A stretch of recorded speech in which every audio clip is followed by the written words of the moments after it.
Myth 3, the drug war is a war on drug users.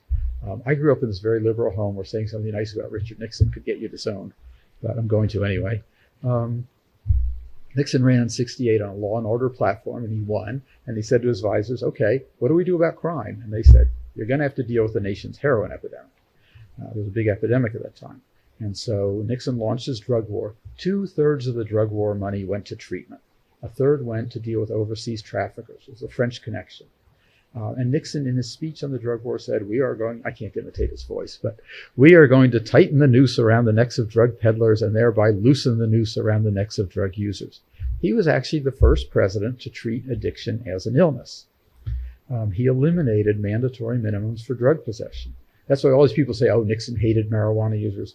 He was actually pretty nice to them, and drug users in general. He hired Jerry Jaffe, who was this liberal Jewish psychiatrist, who's an expert in inner city drug addicts, and he made him the first drug czar. And one of the things they did is they told the military to stop court-martialing people who were drug addicts. Up until then, if somebody went to their CO and said, hey, I'm addicted to drugs, I need help, they would jail them. And that stopped under Nixon. The methadone programs we have in this country, there were just a handful of them before, and they spread them all across the country. They think the reason he used the term war on drugs was just he wanted the conservatives of his party not to be upset at him for coddling criminals by giving them treatment, which is really what he was doing. And it was very successful.